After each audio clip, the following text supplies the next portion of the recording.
നമ്മളൊരു ഹെൽമെറ്റ് വാങ്ങിച്ചു. ISI മാർക്കും ഡോട്ടും എല്ലാം കൂടെ ഉള്ളൊരു ഹെൽമെറ്റാണ് നോക്കിക്കൊണ്ടിരുന്നത്. എൻ്റെ പഴയ ഹെൽമെറ്റ് ചെറിയൊരു ആക്സിഡൻറ്റ് പറ്റിയായിരുന്നു. ഇതിപ്പോൾ നമ്മൾ വാങ്ങിച്ചിരിക്കുന്ന ആക്സോറിൻ്റെ ഹെൽമെറ്റാണ്.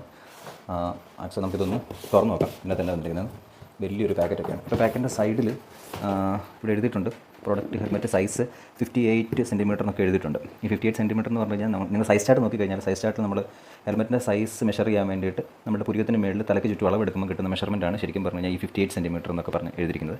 കളർ ബ്ലാക്കാണ്. പ്രൈസ് എഴുതിയിരിക്കുന്നത് 4994 രൂപയാണ്. ഓക്കെ, നമുക്ക് ഇതൊന്ന് പൊട്ടിച്ച് നോക്കാം ഇതൊക്കെ ഉള്ളതാണ്. ഓക്കെ,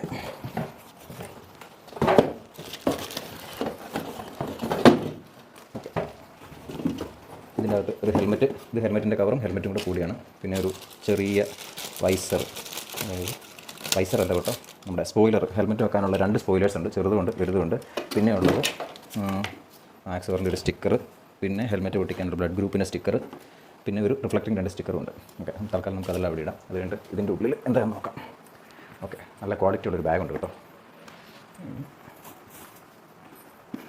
ഓക്കെ, ഇതാണ് ഹെൽമെറ്റ്. ഞാൻ ഈ കളർ ചൂസ് ചെയ്തതാണ് ശരിക്കും പറഞ്ഞാൽ. എനിക്ക് ഒരുപാട് ഇങ്ങനെ കളേഴ്സുള്ളതൊന്നും ഇഷ്ടമില്ല. അപ്പം ഗ്രേയും റെഡും കൂടിയുള്ള ഗ്ലോസി ടൈപ്പാണ് വാങ്ങിച്ചിരിക്കുന്നത്. മാറ്റി വാങ്ങിച്ചു കഴിഞ്ഞാൽ പെട്ടെന്ന് പോകും എന്നുള്ളതുകൊണ്ടാണ്. പിന്നെ ഇതിന് ഫ്രണ്ടിലൊരു ബ്രീത്തിങ് വെൻ്റ് ഉണ്ട്, 2 എയർ വെൻസ് ഉണ്ട് സൈഡിൽ. ഇവിടെയാണ് നമ്മൾ സ്പോയിലേഴ്സ് ഫിക്സ് ചെയ്യുന്നത്, ആ സ്ഥലമുണ്ട്. ബാക്കി വൈസർ, ഇത് മെയിൻ വൈസറുണ്ട്, മെയിൻ വൈസർ. അതുപോലെ തന്നെ അകത്ത് വേറൊരു വൈസറും കൂടി ഉണ്ട്. ആ വൈസറോ അകത്ത് വേറൊരു വൈസറും കൂടി ഉണ്ട്. ആ വൈസർ നമ്മൾ ഇവിടെ നിന്നാണ് ഓപ്പറേറ്റ് ചെയ്യുന്നത്, ഈ സൈഡിൽ നിന്ന്. ഓക്കെ, ഇത്രയും കാര്യങ്ങളാണുള്ളത്. പിന്നെ ഉള്ളത് ഇതിനകത്ത് ഓൾമോസ്റ്റ് എല്ലാ സാധനങ്ങളും ഡിറ്റാച്ച് ചെയ്യാൻ പറ്റുന്നതാണ് ഈ ഫ്രണ്ടിലത്തെ ഈ ഒരു പോർഷൻ. പിന്നെ നമുക്ക് ഇതിൻ്റെ ഉൾവശത്ത് നോക്കിക്കഴിഞ്ഞാൽ ഞാൻ ഈ ഹെൽമെറ്റ് ചൂസ് ചെയ്തപ്പോഴത്തേക്കും ഇതിൻ്റെ ഉള്ളിൽ നമുക്ക് എവിടെയെങ്കിലും ബ്ലോ ഒക്കെ ചെയ്യാൻ വേണ്ടിയിട്ട് മൈക്രോഫോൺ ചെയ്യാൻ പറ്റുന്നൊരു ഹെൽമെറ്റ് തപ്പിയിട്ടുണ്ട്. അപ്പോൾ എൻ്റെ ഒരു ഫ്രണ്ടിൻ്റെ കട നട്ടത് വാങ്ങിച്ചേ. ഞാൻ അതിൻ്റെ ലിങ്കൊക്കെ ഡിസ്ക്രിപ്ഷനിൽ കൊടുക്കാം. ഇത് നമുക്ക് ഡിറ്റാച്ചബിളാണ്. ഇവിടെ നോക്കിക്കഴിഞ്ഞാൽ ഇത് കാണാൻ പറ്റുമെന്ന് എനിക്കറിയത്തില്ല. ഇത് നോക്കിക്കഴിഞ്ഞാൽ നമ്മുടെ ഹെഡ്സെറ്റിൻ്റെ സ്പീക്കർ വെക്കാനുള്ള ഒരു സ്പേസ് ഒക്കെ ഇവിടെയുണ്ട് കറക്റ്റായിട്ട്. ഇത് 2 സൈഡിലും ഉണ്ട്. ഇവിടെ ഒട്ടിച്ച് വെക്കുകയാണ് സാധാരണഗതിയിൽ ചെയ്യുന്നത്. നമ്മളിപ്പോൾ ഏതായാലും അങ്ങനെ ചെയ്യുന്നൊന്നുമില്ല. ഞാൻ വെറുതെ ഇപ്പോൾ തൽക്കാലം പെട്ടെന്നൊന്ന് കയറ്റി വെക്കുവാണേ. കവറേലുള്ള സൈസ് മീഡിയം ആണെന്ന് കണ്ടെന്ന് പറഞ്ഞാലും മീഡിയം എൻ്റെ 58 ആണ് കേട്ടോ. അപ്പോൾ പക്ഷേ ഇതിൻ്റെ ഉള്ളിൽ 2XL ആണ്. അപ്പോൾ പെട്ടെന്ന് നിങ്ങൾക്ക് തോന്നിയൊക്കെ തെറ്റിപ്പോയെന്ന്. പക്ഷേ നമുക്കിത് വെച്ച് നോക്കാം എങ്ങനെ ഉണ്ടെന്നുള്ള കാര്യം.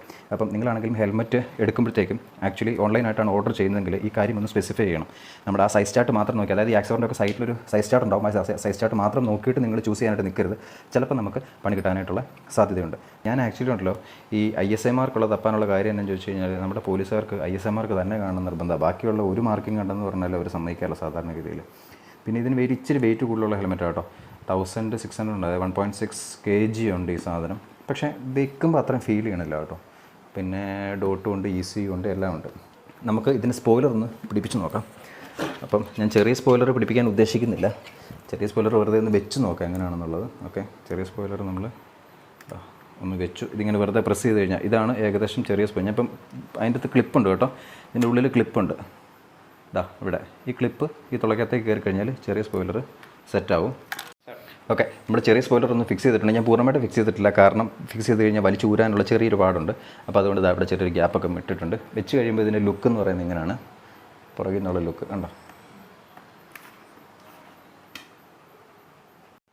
ഇനി നമുക്ക് വലിയ സ്പോയിലർ നോക്കാം. ഓക്കെ, വലിയ സ്പോയിലർ നമ്മൾ നോക്കിക്കഴിഞ്ഞാൽ 1, 2, 3, 4 ക്ലിപ്പുണ്ട്. ഈ ക്ലിപ്പുകൾ നമുക്ക് പിടിപ്പിക്കാൻ വേണ്ടിയിട്ട് ഇവിടെ ഹോൾസ് ഉണ്ട് കേട്ടോ. നമുക്ക് വലിയ സ്പോയിലർ ഒന്ന് ഫിക്സ് ചെയ്യാം. ഓക്കെ, ഞാൻ ഒരു ക്ലിപ്പ് ഇട്ടു. ഒരു ക്ലിപ്പ് ഇട്ട ശേഷം നടുക്കലത്തെ 2 ക്ലിപ്പ് ഇട്ടു. അതിനുശേഷം അത് പൂർണ്ണമായിട്ടും പ്രസ് ചെയ്യുന്നതിന് മുന്നേ ഞാനിതൊന്ന് ഫ്ലെക്സ് ചെയ്തിട്ടാണ് ഇവിടെ പിടിപ്പിക്കുന്നത്. അല്ലെന്നുണ്ടെങ്കിൽ കയറാൻ പാട് വരും. എന്നിട്ട് ഇത് പ്രസ് ചെയ്തു, അതിനുശേഷം ഇത് പ്രസ് ചെയ്തു. ഓക്കെ, ഇപ്പോൾ സെറ്റായി. ഇതാണ് നമ്മുടെ വലിയ സ്പോയിലർ വെച്ച് കഴിഞ്ഞിട്ടുള്ള ഹെൽമെറ്റിൻ്റെ ലുക്ക്. കൊള്ളാം. ഇതിപ്പോൾ പുതിയ ഹെൽമെറ്റ് ആയതുകൊണ്ടാണ് ഈ മഞ്ഞ കളർ ഇവിടെ കൊടുത്തിരിക്കുന്നത്. ഇതൊരു ആൻറ്റി ഫോഗാണ്. നമുക്കത് റിമൂവ് ചെയ്യാൻ പറ്റുന്നതാണ്. അതിന് ഓക്കെ, ഞാനിപ്പോൾ തൽക്കാലം അത് റിമൂവ് ചെയ്യുന്നില്ല. എങ്കിലും അത് പേഴ്സണലി ഇഷ്ടപ്പെടാത്ത ഒരേ ഒരു കാര്യം എന്ന് വെച്ച് കഴിഞ്ഞാൽ ഇവിടെ ഈ ഒരു X സിമ്പിളാണ്. ഇത് പൊളിച്ച് കളയുന്നതിനെ പറ്റി ഞാൻ ആലോചിച്ചുകൊണ്ടിരിക്കുകയാണ്. നമുക്കിതൊന്ന് ഫിറ്റ് ആണോയെന്ന് തല വെച്ച് നോക്കാം. ഇതൊരു double D ring lock type ഹെൽമെറ്റാണ്. അപ്പോൾ നമുക്ക് ഈ ഡബിൾ ഡി റിംഗ് എങ്ങനെയാണെന്നൊക്കെ 2 D ഉണ്ട്. അതാണ് ഈ ഡബിൾ D. ഓക്കെ, നമ്മൾ ഈ 2 Dയും കൂടെ ഒരുമിച്ച് ഇങ്ങനെ കൂട്ടിപ്പിടിച്ചിട്ടുണ്ട്. അതിനുശേഷം സ്ട്രാപ്പ് എടുത്തു. സ്ട്രാപ്പ് ഇതിനുള്ളിൽ കൂടെ കടത്തി അതിനുശേഷം ഒരു റിങ് ഫ്രണ്ടിലേക്കാക്കി അടുത്ത റിങ്ങിൻ്റെ ഉള്ളിൽ കൂടെ നമ്മളിത് കൊണ്ടുവന്നിട്ട് ഇതാ ഇവിടെ ക്ലിപ്പ് ചെയ്തു. ഇതാണ് ഡബിൾ ഡി ലോക്ക്. അതെ, ഹെൽമെറ്റ് തലയിൽ വെച്ചിട്ട് നമുക്ക് ഈ ലോക്ക് ഇടാനായിട്ട് ബുദ്ധിമുട്ടാണ്. അതുകൊണ്ട് ഞാൻ ഓൾറെഡി ഈ ലോക്ക് പ്ലേസ് ചെയ്ത ശേഷമാണ് ഹെൽമെറ്റ് വെക്കാനായിട്ട് ഉദ്ദേശിക്കുന്നത്. ഓക്കെ, ഇതിപ്പോൾ കറക്റ്റ് ഫിറ്റ് ആകട്ടോ എനിക്ക്. അതായത് നമ്മൾ ഉണ്ടോ അങ്ങോട്ടും ഇങ്ങോട്ടും, അതായത് എനിക്ക് ശ്വസിക്കാനും അതുപോലെ തന്നെ ഭയങ്കര ടൈറ്റായിട്ടല്ല കയറിയിരിക്കുന്നത്, പക്ഷേ കംഫർട്ടബിളാണ് ഞാൻ. അതായത് നിങ്ങളാണെങ്കിലും നിങ്ങളുടെ കംഫർട്ട് ലെവൽ നോക്കിയ ശേഷം മാത്രമേ ഉള്ളൂ നിങ്ങൾ ഹെൽമെറ്റ് സെലക്ട് ചെയ്യാവുള്ളൂ. അതല്ല സൈസ് ചാർട്ട് മാത്രം നോക്കി സെലക്ട് ചെയ്ത് കഴിഞ്ഞാൽ ചിലപ്പോൾ പണി കിട്ടാനായിട്ടുള്ള സാധ്യതയുണ്ട്.